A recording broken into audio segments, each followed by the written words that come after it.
और कानपुर में समाजवादी पार्टी विधायक के ठिकानों पर ईडी की रेड। जी हां, इरफान सोलंकी के घर पर ईडी की रेड। पिछले 1 साल से जेल में बंद है विधायक इरफान सोलंकी। इरफान सोलंकी के भाई के घर पर भी छापेमारी। कानपुर के जाजमऊ वाले घर पर चल रही है रेड। तो इरफान सोलंकी के घर पर यह छापेमारी और ये बड़ी कार्रवाई ईडी की तरफ से की गई। कानपुर के जाजमऊ वाले घर पर यह रेड जारी है। इरफान सोलंकी के भाई के घर पर भी छापेमारी की गई है। पिछले 1 साल से इरफान सोलंकी जेल में बंद हैं। सपा के विधायक जिनके घर और ठिकानों पर छापेमारी ईडी।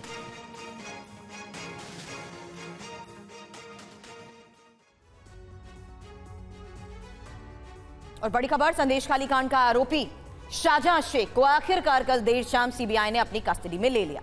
शाहजहां को सीबीआई के हवाले करने से बचाने के लिए ही ममता सरकार ने सुप्रीम कोर्ट तक दौड़ लगाई। पूरी खबर इस रिपोर्ट में। संदेशखाली में महिलाओं के साथ बलात्कार और ईडी की टीम पर हमले के मामले में गिरफ्तार हुए शाहजहां शेख को आखिरकार ममता सरकार को सीबीआई के हवाले करना ही पड़ा। कलकत्ता हाईकोर्ट में ईडी की अवमानना की याचिका पर सुनवाई और उसके बाद कोर्ट के दूसरे आदेश के बाद बुधवार की शाम करीब 6:30 बजे सीबीआई ने शाहजहां शेख को अपनी कस्टडी में लेने में कामयाब हुई। सीबीआई ने पश्चिम बंगाल की सीआईडी से अपनी कस्टडी में लेने के बाद शाहजहां शेख का मेडिकल टेस्ट कराया। आज सीबीआई शाहजहां से पूछताछ करेगी।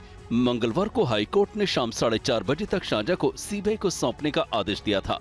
पुलिस ने कहा था कि मामला अभी सुप्रीम कोर्ट में है, इसलिए शाहजहां को सौंप नहीं सकते।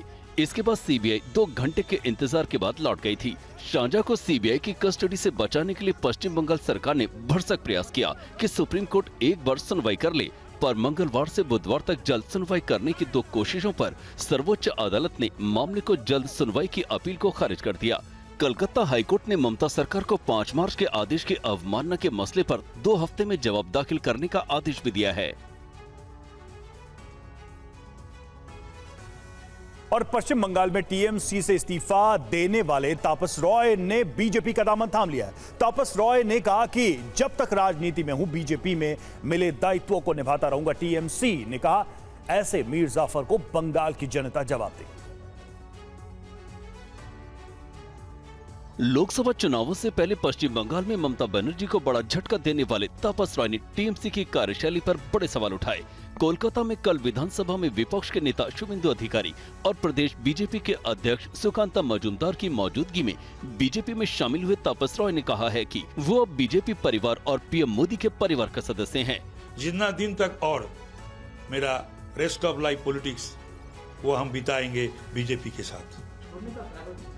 छोड़ने का वजह बहुत सारे है, जैसे लॉलेसनेस, जैसे बॉक्टुई, जैसे संदेश खाली, जैसे माँ बहनों का जो रोना, आंसू, ये देख के हम सह नहीं पाए। तापस रॉय ने कुछ दिन पहले संदेशखाली के मुद्दे और राज्य में भ्रष्टाचार को लेकर पार्टी छोड़ते हुए विधायक पद से भी इस्तीफा दे दिया था।